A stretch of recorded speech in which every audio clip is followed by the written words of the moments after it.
Olá pessoal, tudo bem? Pessoal, então vamos retomar mais essa aula, né? Nossa aula de administração geral. E o tema que nós vamos abordar hoje é um tema bastante interessante e tem tudo a ver com essa frase do Roosevelt, onde ele diz que faça o que você pode com o que você tem, onde você estiver.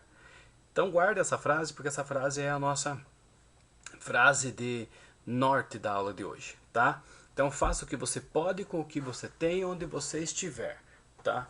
Então, com essa frase nós abrimos essa aula e a ideia da aula de hoje é trabalhar um pouquinho com a escola contingencial, tá? Então, vocês podem observar no nosso calendário aqui que o sistema de informação gerencial nós finalizamos na semana passada, tá?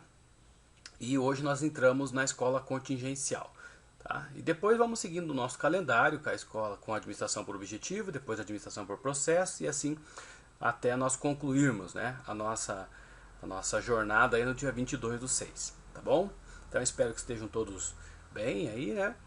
A última semana tivemos um feriadinho para dar uma refrescada na cabeça, por mais que sejam estruturas EAD, mas eu sei o quanto isso deve estar sendo cansativo para vocês, tá? Então, a escola contingencial, opa, foi para o lado errado. A escola contingencial, ela é uma escola que, como o próprio nome diz, ela tem a ver com o contingente, né, com aquilo que está à nossa disposição. Lembrem da frase de Roosevelt, tá? Faça aquilo que você pode com aquilo que você tem, tá? Ela surgiu a partir, é uma evolução, né, evidentemente, como tudo na administração, mas ela surgiu a partir do momento que os pesquisadores começaram a identificar que vários modelos das estruturas não se enquadravam, né, dos modelos de gestão não se enquadravam para todos os tipos de empresa, né? Porque as empresas começaram a se diversificar. Uma vez que eu tinha apenas empresas industriais, eu tinha uma forma de gerenciar. E à medida que as novas empresas foram surgindo, surgiu a necessidade de ter um novo modelo de gestão, né? E os resultados por meio de uma pesquisa surpreenderam, né, os pesquisadores que buscavam identificar a eficácia dos processos, porque não eles identificaram que não tem uma forma única de se ou aquela metodologia que mais seja assertiva.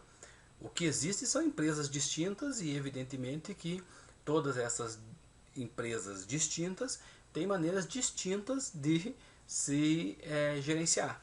Então, e isso tudo influenciado pelo ambiente externo, né, e também pelo ambiente interno. Então, é uma troca de influências, é uma troca de pressões que existem, né, e a partir disso surge, né, o que a gente convencionou estudar e chamar os pesquisadores de escola contingencial, ou seja, depende do contingente a maneira com que nós vamos fazer a gestão. Tá?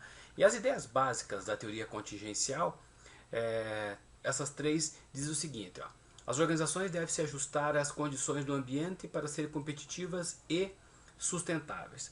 Ou seja, a empresa que está no sul do Brasil resolve trabalhar no norte vai ter que se adaptar àquela condição. E da mesma forma, uma empresa que está num outro país, quando vai para um país diferente, tá? Quando vem para o Brasil, quando uma empresa do Brasil vai para fora. Tá? Item 2. Quanto mais complexo e turbulento for o meio externo, mais complexa e diferenciada será a organização. Tá? Então, se nós olharmos agora o nosso panorama atual, nós vamos ver que está bastante turbulento. Então, os negócios estão tendo que se reinventar. Coisas que nós tínhamos como muito certa nas empresas estão passando por remodelagens. Né? E essa remodelagem nada mais é do que um olhar contingencial. Né?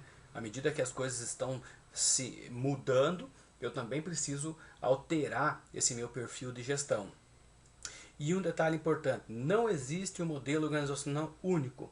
O mais eficiente e competitivo é aquele que consegue adaptar-se às contingências de seu ambiente. Então não é o mais veloz, não é o maior que vai vencer, mas é aquele que tem a competência de se adaptar rapidamente. Tá? Então a teoria contingencial ela está muito no nosso dia a dia, ela está muito no na nossa troca de informação, no networking, na condição de entender os cenários e assim por diante. E quem tem a capacidade de fazer essa leitura de maneira mais rápida e assertiva é aquela empresa que vai, de certa maneira, se sobressair, né? Então, não existe um talento e não há nada de absoluto, né? O que existe é muita relatividade, né? Existe uma relação extremamente funcional entre as organizações e o ambiente técnico, administrativo, né? Ou seja, não há uma forma, não é um método correto de administrar. Existem várias metodologias. Tá? Então, o que funciona para uma determinada empresa do segmento alimentício pode não funcionar para outra. E ambas podem estar atuando no mesmo mercado. Mas é evidente que, uma vez que as pessoas que estão nesse cenário não são as mesmas, tanto na tomada de decisão quanto na execução, as condições alteram. Entenderam? Então, essa é a base, né, da teoria contingencial. O que temos, então, é uma abordagem contingencial que explica que existe uma relação funcional entre as condições de ambiente e as técnicas administrativas apropriadas para o alcance eficaz dos objetivos. A abordagem em si, ela conclui que os fatores ambiental e tecnológico são fundamentais para o equilíbrio e ponderação das organizações, podendo esses aspectos atuarem como oportunidades ou restrições. Então, três aspectos básicos que acabam aparecendo, né, dentro da abordagem contingencial. A natureza sistêmica, isto é, ela é um sistema aberto, então ela recebe influência de todos os lados e ao mesmo tempo que ela influencia para todas as direções também. Tá? Interação entre si e com o meio, então há um movimento muito rápido, né, de uma gestão participativa onde os funcionários têm voz ativa, ao mesmo tempo que ela também depende muito de contextos externos, né, da comunidade, da relação com né, os stakeholders, com aqueles que têm e dependem do resultado da empresa.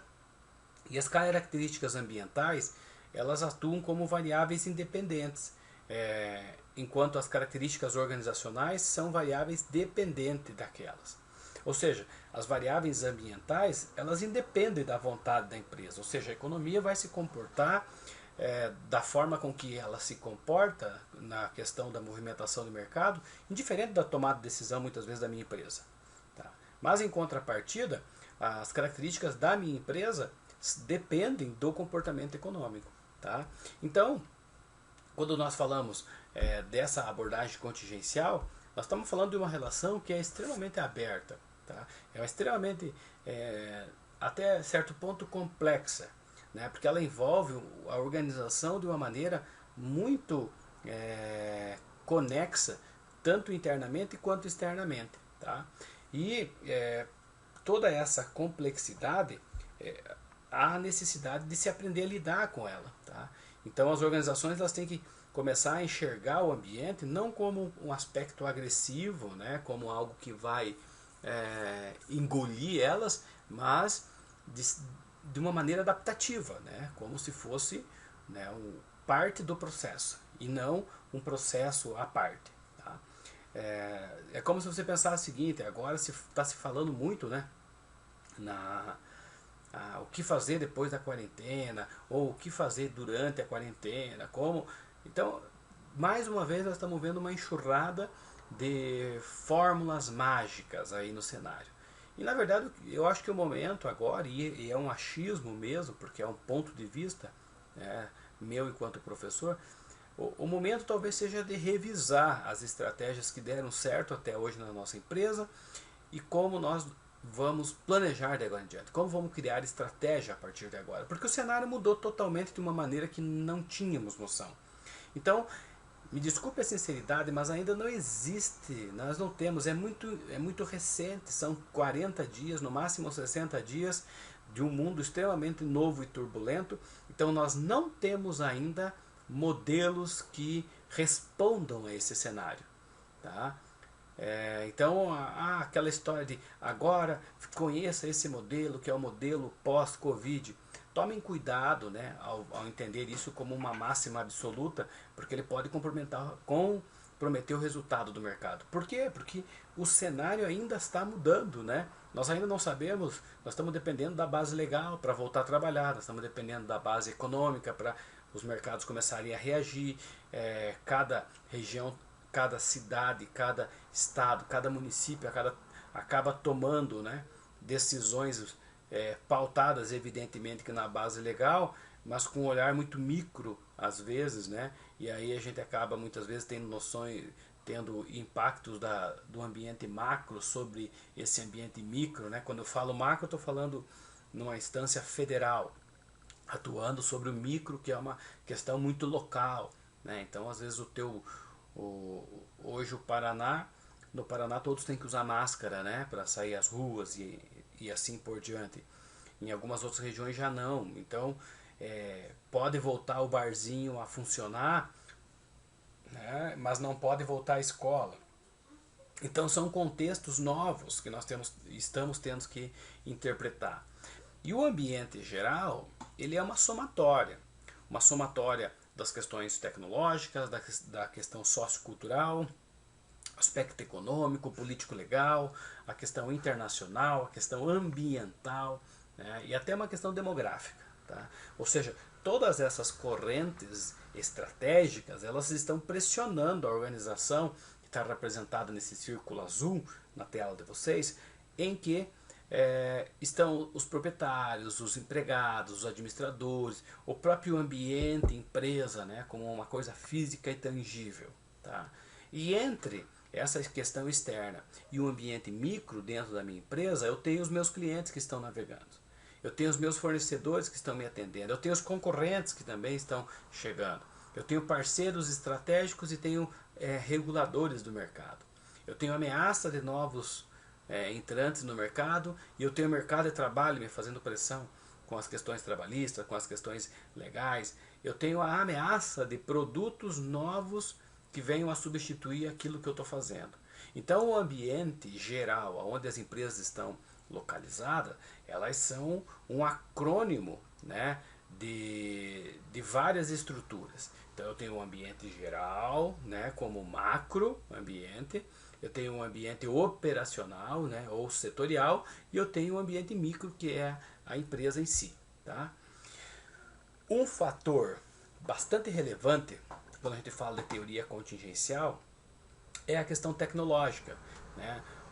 Ao lado do ambiente, a tecnologia talvez seja a variável independente que mais influencia a organização. Por quê? Porque sob o ponto de vista administrativo, a tecnologia é algo que se desenvolve por meio dos conhecimentos acumulados. Ou seja, quanto mais eu sei sobre a minha atividade, mais tecnologia, mais know-how eu tenho sobre a minha atividade. Tá? E isso faz com que, né, toda a prática, né, da atividade aquela que eu faço passe por uma reorganização, uma reestruturação, né, uma reengenharia, como a gente vai ver lá na frente. E isso, evidentemente, que causa um impacto na saúde organizacional e no desenvolvimento da empresa. Tá? A saúde organizacional, ela não tem a ver com a capacidade que a empresa tem de ter pessoas sadias trabalhando, mas ela tem a ver com o fluxo, né, e com a constância dos resultados da empresa. Uma empresa que tem resultados evidentemente que positivos, ela faz com que a engrenagem acabe rodando de maneira mais concisa, mais constante, mais serena. Né? Esse ambiente organizacional depende de pessoas, né, boas, criativas, pessoas motivadas, pessoas que estejam dispostas a fazer diferente.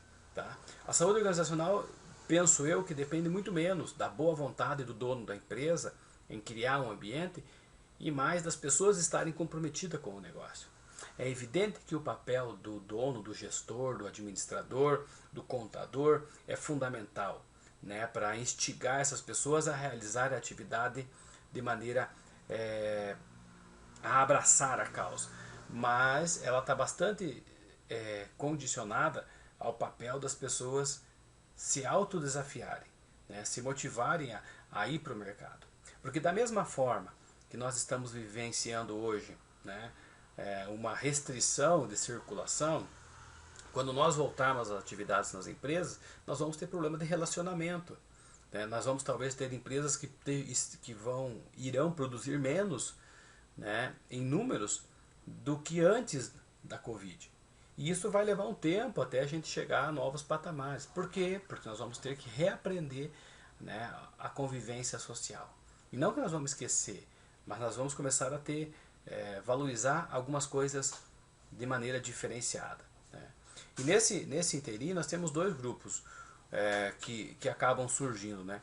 Aquele grupo que é mais coeso e um grupo que gera mais conflito, né? Então a saúde da empresa ela sempre vai estar pautada nessa pressão de uma coesão conflituosa, tá? Ou seja, eu me aproximo daquelas pessoas que estão mais direcionadas ou estão mais focadas na minha linha de pensamento e acabo me afastando daquelas que não concordam tanto comigo, tá? Mas isso dentro da empresa acontece, esse movimento, né, quase que sistólico, né, de empurrar e ao mesmo tempo sugar, ele é natural, né? Então, em alguns momentos eu vou estar mais comprometido com alguns projetos, outros mais afastado, mas o importante é eu saber que isso é uma decisão, né? Isso depende do contexto, tá? Então, quanto mais informação eu consigo levantar ou eu consigo ter acesso,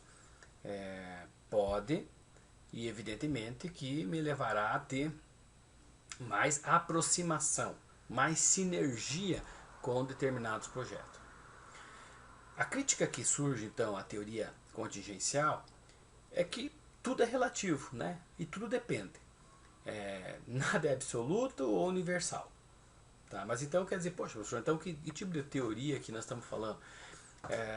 Nós estamos falando de uma teoria que enfatiza, né, uma natureza organizacional muito variada e que tenta compreender como que é a condição operacional diferenciada.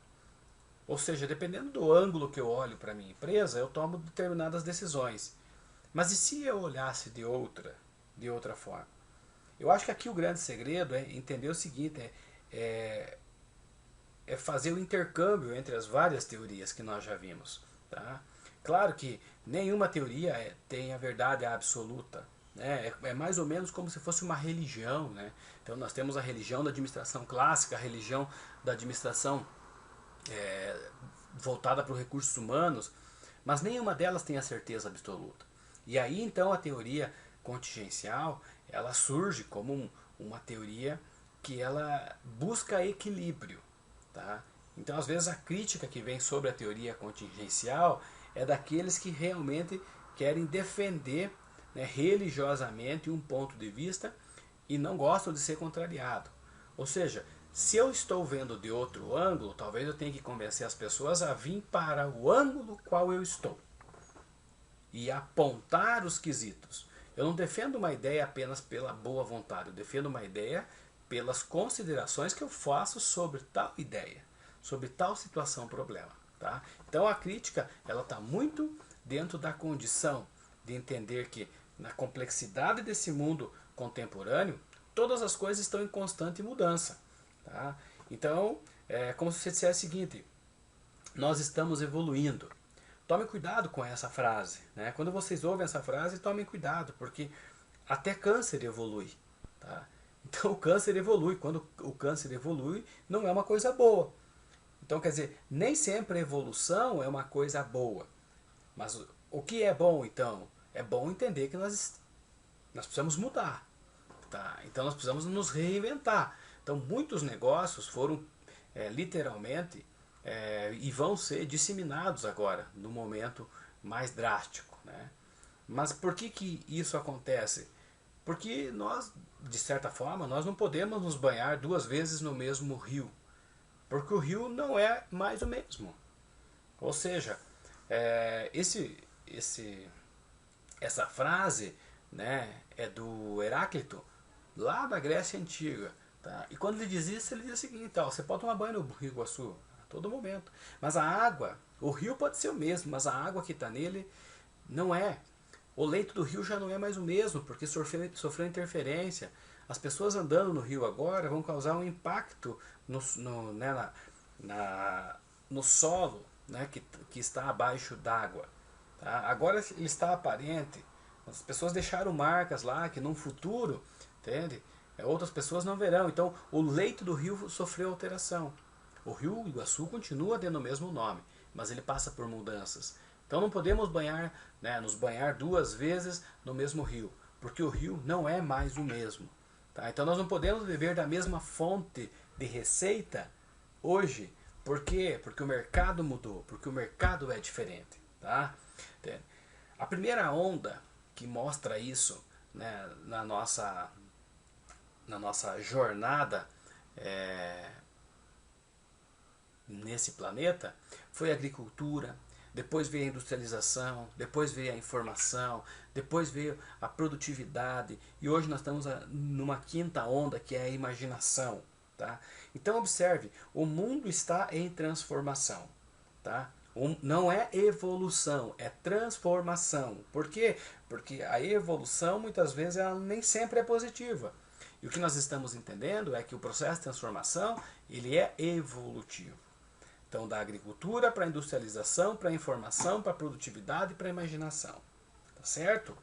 Então, as grandes mudanças que ocorreram ao longo das décadas, né, dos séculos, mas principalmente nos últimos dois, nesse século que nós estamos vendo e no século anterior, veja que na década lá de 1910 nós tivemos a gestão científica, né, com o Taylor, com o Fayol, né, com o Ford, entende? E era a linha de produção e o controle e o reducionismo, ou seja, fazer coisas simples em grande escala.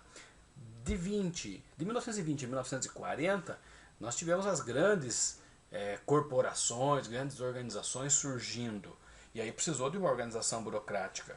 Na década de 50 em diante, nós tivemos, né, um foco na qualidade, principalmente depois da Segunda Guerra Mundial ali, com o advento do Japão entrando como um forte player no mercado mundial, tá? E a gente consegue perceber essa preocupação, né, quanto à qualidade, né, na visão do Peter Drucker, tá? Que foi o indivíduo que abriu a frase da aula passada. Tá? Então, essa abordagem contingencial, ela vem, né, vem como uma forma de explicar tudo isso. Tá? Na década de 60, nós tivemos o foco no planejamento. Na década de 70 e 80, veio o boom japonês, né, da qualidade total, Total Quality Management, né, ou STP, Sistema Toyota de produção. Tá? Entre 80 e 1990, nós tivemos a reengenharia, né, ou seja, aquela questão de redesenhar os processos e coisa e tal, e é coincidentemente chamado de uma grande farsa, ou seja, se vocês procurarem na internet, vocês vão ver que nós temos lá alguns teóricos e alguns críticos dessa década que diz que foi a década perdida, ou seja, não se criou nada nessa década. Tá? Ou seja, foi uma década que nós não conseguimos evoluir como evoluímos nas décadas anteriores. E se vocês olharem esses quadros, esses números que a gente está vendo, vocês vão ver que a evolução ela aconteceu a cada 20, depois a cada 15, depois a cada 10, e ela vem cada vez acelerando mais esse processo de mudança.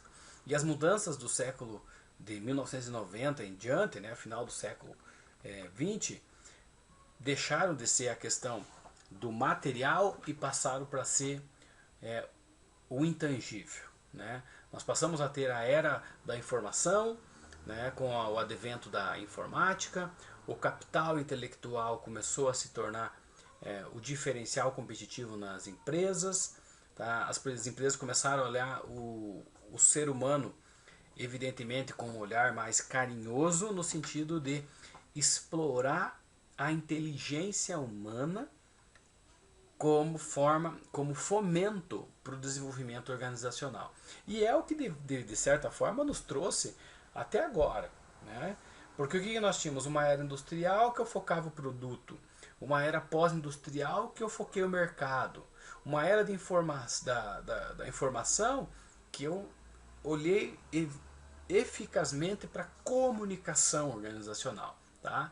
E a era do conhecimento, que por mais que pareça que seja um momento de transição, nós já estamos aí com 20 anos no século 21, mas ainda nós chegamos talvez no ápice, né, das organizações, onde o conhecimento se tornou a válvula propulsora.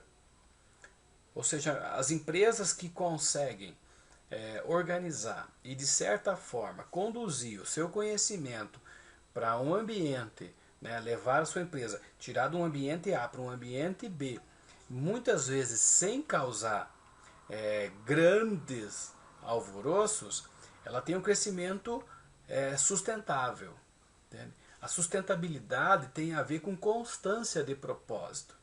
Tá? Lembre mais uma vez, evolução é algo que nem sempre é positivo. Então tome cuidado para dizer, nós estamos evoluindo, está indo. Mais uma vez, nós estamos mudando.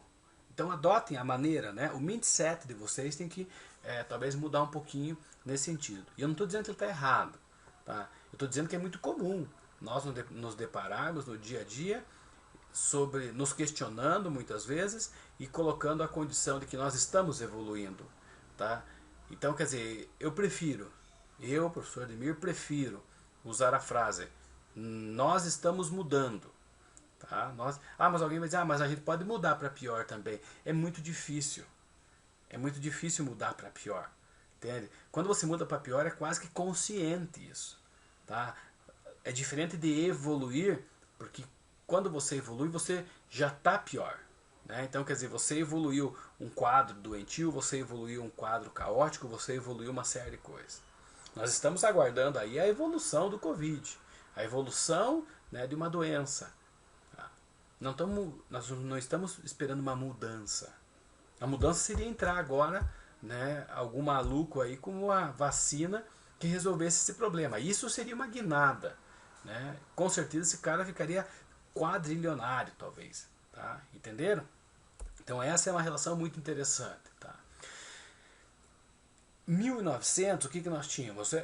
Um comportamento que era influenciado pela autoridade. Obedece quem precisa, manda quem pode. Ok? Isso foi lá em 1900 até 1950. Então vejo, são meio século trabalhando sobre quase que na base da chibata, né? Na base da surra, dentro da pressão. Ok? Não é muito tempo, gente. A gente conhece muita gente aí que nasceu em 1950, então, então tem uma galera aí que talvez aí pegou o finalzinho dessa década. E isso é resquício, porque lembrem uma coisa é evidente. Nós estamos falando aqui essas datas e essas eras, e nós estamos falando da administração, mas a administração é uma teoria que ela é fundamentada naqueles países mais desenvolvidos, como a gente já veio percebendo. Né? Você já deve ter percebido que Revolução Industrial, primeiro na Inglaterra, depois nos Estados Unidos, depois vem no Japão. Então, e nós, como países muito novos, nós começamos a aceitar essa mudança de uma forma um pouco mais tardia. Tá? Então, quer dizer, talvez o que aconteceu lá em 1950 nos Estados Unidos, que foi o comportamento influenciado pela informação, para nós aconteceu em 1970. Tá? Em algumas empresas ainda trabalham com a metodologia de 1912, tá? Talvez de 1920, da teoria burocrática. Ou seja, eu tenho que colocar controle para mim conduzir os meus funcionários, para mim limitar, né, os meus funcionários. Eu sequer cheguei na era da informação ainda. Tá? Então é só para nós refletirmos. Tá? Isso é um ponto de vista. Né? Se olhar aqui, eu olho lá para fora e vejo assim, se eu olhar para lá e ver alguém ainda trabalhando de maneira mecanicista, eu vou estar olhando para 1912. Tá?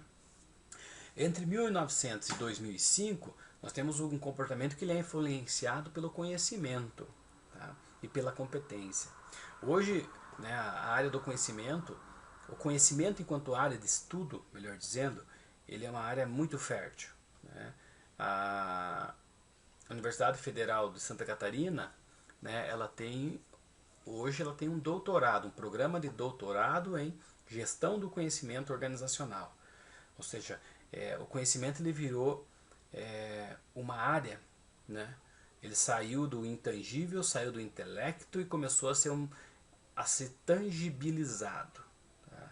E isso deriva da grande importância que se deu, né, a esse processo cognitivo, deixar de ser mecanicista e passar a ser um pouco mais interpretativo. Algumas características, né, como que se caracterizou o século XX, é importante para nós termos essa visão que eu acabei de falar para vocês, que talvez países do primeiro mundo responderam de uma determinada maneira àquela condição ambiente. E agora nós ainda estamos respondendo de maneira diferenciada. Mas aí também, né, à medida que eu vou falando isso, eu também vou pensando e refletindo sobre a nossa situação no momento. Porque se nós pensarmos, por exemplo, mas nós tivemos a peste negra, tá? Mas o que nós sabemos da peste negra? Muito pouco, entre aspas, em termos de vivenciar a peste negra. Diferentemente de uma situação pandêmica agora, aonde nós estamos vivendo simultaneamente a nível mundial uma situação problema. Você já deve ter visto, ouvido vários comentários, alguns livros de história que trazem sobre a Primeira Guerra Mundial. O Brasil não participou efetivamente, diretamente, mesmo na Segunda Guerra, porque ainda era algo distante da nossa realidade. Nós não sentimos o impacto das guerras. E o século XX foi o século das guerras mundiais, que nós, de certa forma, fomos impactados, mas muito pouco. Foi o século do automóvel, né? Mas o Brasil só teve o advento da abertura do mercado com o governo do Collor. Tá? Foi o século da bomba atômica. Tá? E nós ainda estamos ainda engatinhando em questões de pesquisa aqui. A mulher surgiu no mercado no século XX, né? Porque a mulher ela só tinha uma função na sociedade, né? Que era a função de cuidar da casa e gerar a prole. Tá? Então ela passou a ter uma condição de empregabilidade.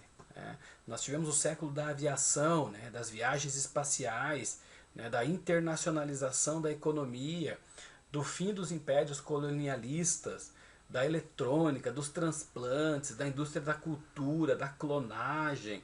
Eu nem sei se vocês chegaram ou sabem, né, de toda a estrutura que se criou em cima de uma clonagem da primeira ovelha que foi criada, a ovelha Dolly. Isso foi notícia no Fantástico, foi notícia, né, nos principais jornais. E eu falo Fantástico porque há 20 anos atrás era o principal jornal do Brasil, entende? Que era a única emissora de TV que tinha canal aberto, que funcionava em todo o território. Né? Assim também como foi o século em que surgiu a internet, né? E mudou o mundo, né? Fez com que o mundo mudasse, realmente mudasse. Em alguns aspectos para melhor, em outros para pior, né? Então, mas houve uma mudança muito radical, né?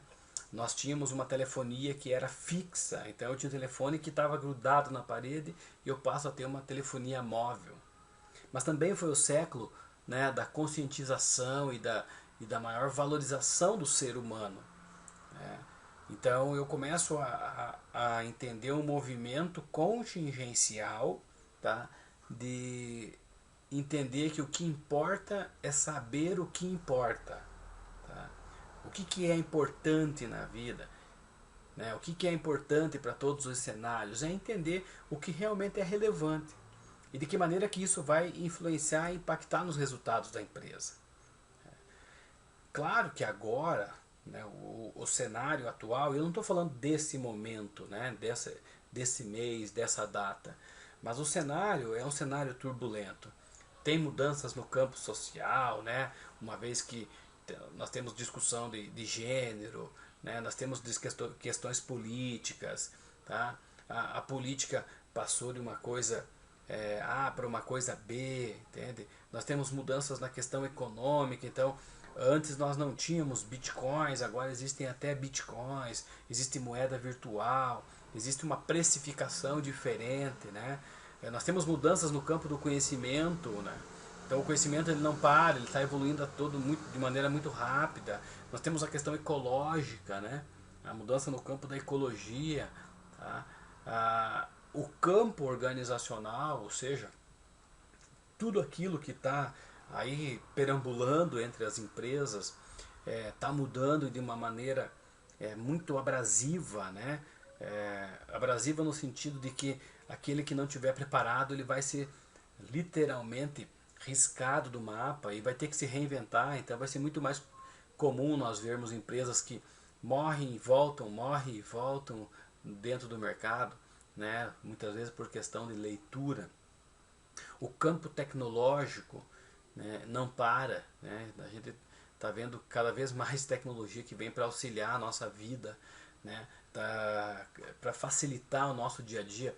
Essa interação que nós estamos tendo aqui era inimaginável há 20 anos atrás e hoje passa a ser algo comum, né? Penso eu que esse processo se acelerou, né? Então as relações virtuais se aceleraram muito, né? Evoluíram muito, né? Nesses últimos 2 meses. Né? Quantas ferramentas novas vocês conheceram na informática, até para conversar com os amigos? Quantos aplicativos passaram por mudanças, né? O próprio WhatsApp, né? Ele vinha numa crescente, mas vinha se mantendo. Ele foi lançado com poucas melhorias, né? 2 anos depois veio o WhatsApp Business e veio uma adaptação, depois veio para... Mas de repente ele teve que se reinventar também, porque reuniões com apenas 4 pessoas, como eram permitidas, já não eram mais suficientes. E aí ele já teve outros aplicativos que começaram a bater de frente e atender de maneira mais efetiva, né, essa crise. E aí com tudo isso nós temos o campo gerencial, né, que carece urgentemente de novas estruturas de gestão, de liderança. Então hoje eu tenho um e-leadership, ou seja, eu tenho uma liderança que é virtual, tá? É virtual. O próprio ser humano mudou. Então percebam que o fato é, se eu mudar essa régua de lugar, a tendência é que ela fique estanque. Mas se eu estou falando no comportamento, esse comportamento muda a cada minuto, a cada dia, tá certo? O que nós temos então? Percebam esse quadro, né? Então esse quadro é o que a gente já conversou agorinha, né? Então nós temos tudo isso acontecendo de maneira simultânea. Ou seja, esse é o contexto. Esse é o contexto que nós temos que nos reinventar. Nós temos que começar a melhorar. Então a corda bamba empresarial, ela é bem difícil, né, de você conseguir atingir o topo. Porque eu gosto muito dessa imagem, porque ali eu tenho aqui o leão, aqui, né, com as tarifas, os impostos, entende? O mercado informal, ou seja, aquilo que concorre comigo, mas não é legalizado, juros altos, concorrência acirrada, crise mundial ali como uma hiena tentando, né, inflação. Isso tudo é externo. Internamente eu preciso ter sistemas de ERP, eu preciso ter sistemas de BI, ou seja, é a corda bamba empresarial a todo momento exigindo uma reestruturação, uma remodelagem, tá? uma nova apresentação para aquilo que a gente já fazia tão bem, né? Então, compreendendo toda essa revolução, né?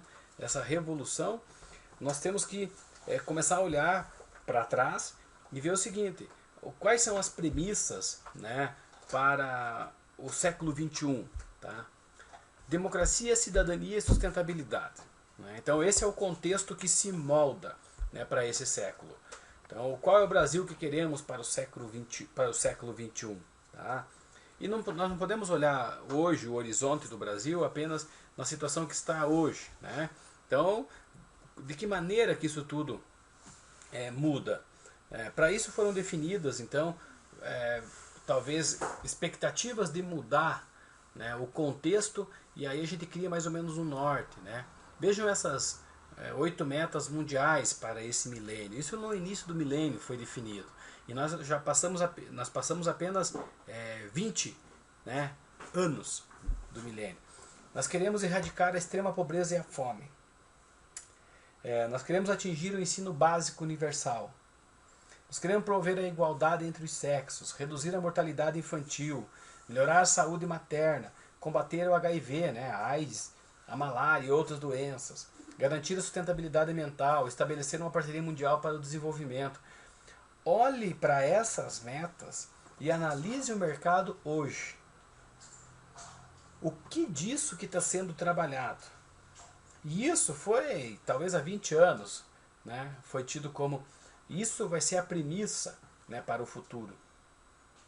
E hoje, se você acompanhar os jornais, agora começou uma retomada para falar de outras doenças, né, do mosquito da dengue, outras doenças que já estavam no cenário quando, né, o Covid chegou. Mas foi tão intensa, né, a mudança e a evolução do Covid, que outras coisas foram deixadas de lado, apesar de ter uma grande importância, né, no nosso cenário. Então percebam como que o mercado é vulnerável, né, e como que o mercado ele pode rapidamente mudar, né. Os 10 maiores problemas do mundo, né, segundo alguns institutos, seria a fome, a saúde, a corrupção, a guerra, a educação, a migração, o comércio, fluxos financeiros, água e saneamento e aquecimento global. Tá? Vocês podem estar se perguntando assim, tá, professor, mas o que isso interfere na nossa profissão? Tudo, né? Tudo. Ou seja, esses são os problemas de grande relevância. Claro que em ordem de importância, hoje se altera. E é muito relativo da região que nós estamos falando. Em algumas regiões do mundo, apesar de existir o Covid, que está aí matando, está sendo de alta transmissão, mas a fome ainda consegue se manter no topo, né, enquanto problema. Para outros países, o saneamento básico, para outros a água. Né? Se nós for para a Groenlândia, nós vamos estar falando do aquecimento global. Entende? Então, a estimativa é que o mundo necessita, né, de 100 bilhões a mais por ano para promover a solução desses problemas. Ou seja, é muito dinheiro. 100 bilhões. Né? Nós estamos falando da ordem de alguns trilhões de reais para que a gente conseguisse ir melhorando aos poucos. Né? Então veja que nós no Brasil ainda estamos engatinhando muito, nós estamos se debatendo, né, meio que uma mosca dentro de um copo sem saber como sair do ambiente de corrupção. Né?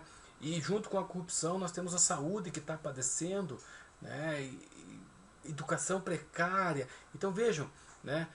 Tudo isso faz com que a todo momento as empresas se debatam, né, com uma resistência, né, no cenário.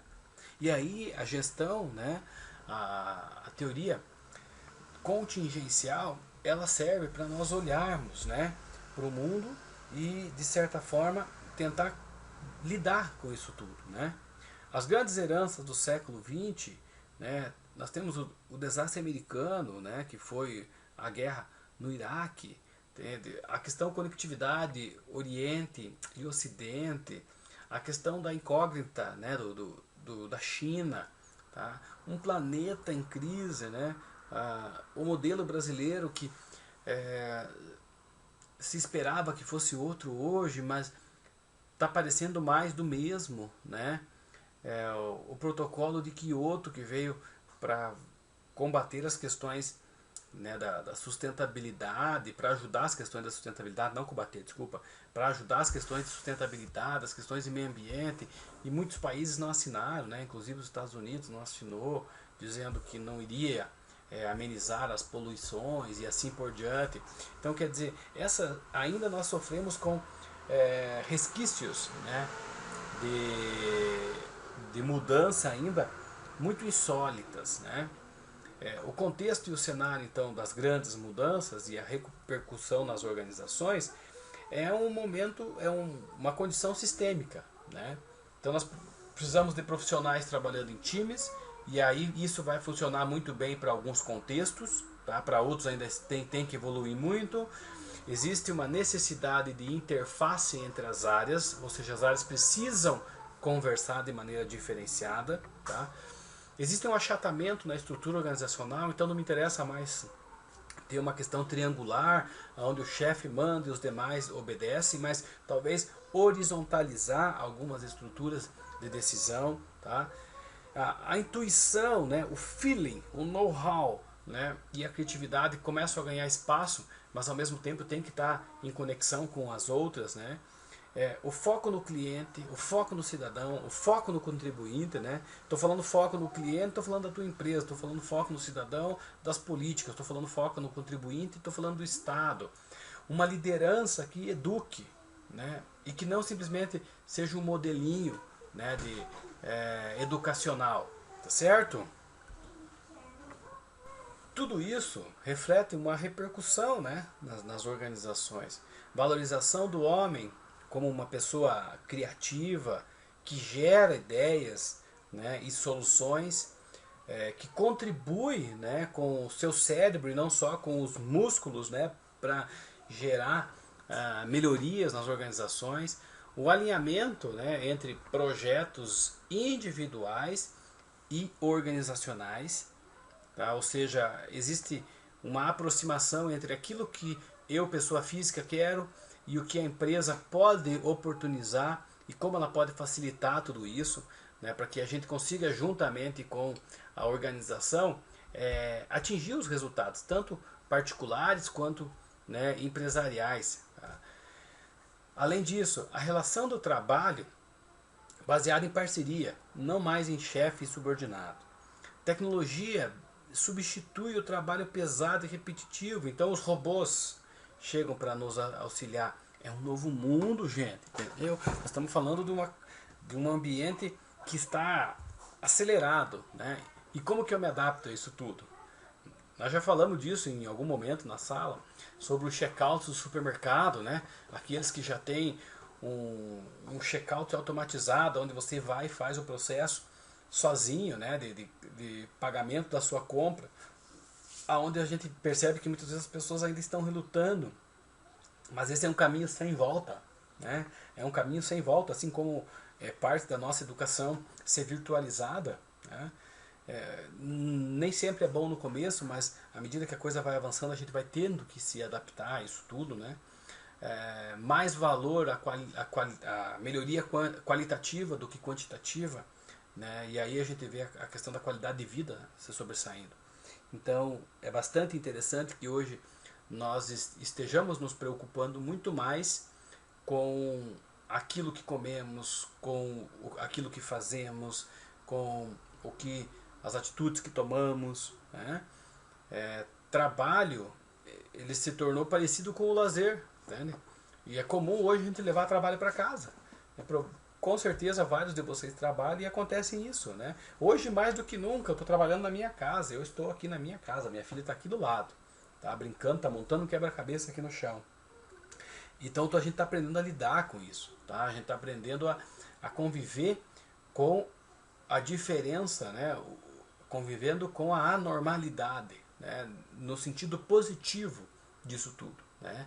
Não é uma Divina Comédia do Dante Alighieri, né? Com o seu inferno, né? Mas é uma nova concepção de mundo, né? E aí essa questão contingencial, como que está o contingente, como que eu lido com tudo isso. Diante disso, a estrutura de valor da organização passa a ser diferenciada. Então, o valor da organização, ele tem lá a sua missão, que é o capital, a missão, aquilo que ele se propõe a fazer, guiado pelo capital intelectual. O capital intelectual, entende, vem do capital humano, mas precisa de um capital estrutural, né? Então, ou seja, eu preciso de estrutura para ter humano, para ter intelectual, para ter a missão, para ter o valor da organização. O capital estrutural precisa de cultura organizacional adequada, né? Ou seja, todo mundo pensando, né, na mesma vibe, tá? Ou muito próximo, né? Não precisa pensar igual, mas precisa pensar de maneira conjecturada, né, estruturada. Eu tenho o capital de mercado, que são os meus clientes, né? Não tem como eu valorizar meus clientes, não tem como eu valorar eles. Desculpa a palavra, não é valorizar, é valorar. Ah, os meus clientes valem R$ 1 milhão, eu não posso fazer isso. Talvez eles valam muito mais, né? O capital organizacional está fundamentado na capacidade que eu tenho de inovar, né? E na capacidade que eu tenho de reinventar os processos. Então, analisem essa estrutura de valor da organização, que é o modelo que nós temos hoje contingencial, tá? É o modelo que nós temos para finalizar essa aula de hoje, tá? Então, se vocês quiserem, voltem nessa estrutura, voltem à aula quantas vezes for necessário e observe, tá? Anotem suas dúvidas. Durante uma aula dessa, a gente não consegue muitas vezes passar tudo o que gostaria, mas passa aquilo que é muito verdade, né? Eu particularmente acredito muito nisso que eu venho falando para vocês, tá? Com isso a gente finaliza essa nossa aula, né, da escola contingencial e nos encaminhamos para a terceira aula desse bimestre, né, para falar da administração por objetivos. Onde a gente vai fazer uma avaliação. Não sei ainda bem ao certo de quantas questões ou algo do gênero, mas isso é assunto para outra aula, tá? Para finalizar nossa aula de hoje, né, vou deixar um pensamento para vocês. O desafio não é inventar, é ser inventado hora após hora. E nunca dar uma como pronta essa nossa edição convincente. Isso o Carlos Drummond escreveu há muito tempo, né? E é um pensamento muito contemporâneo, né? Apesar de antigo, né? O desafio não é inventar, isso é fácil, né? É ser inventado hora após hora e nunca dar como pronta a nossa edição convincente. Boa noite, bom dia, boa tarde, até mais, um abraço, falou galera!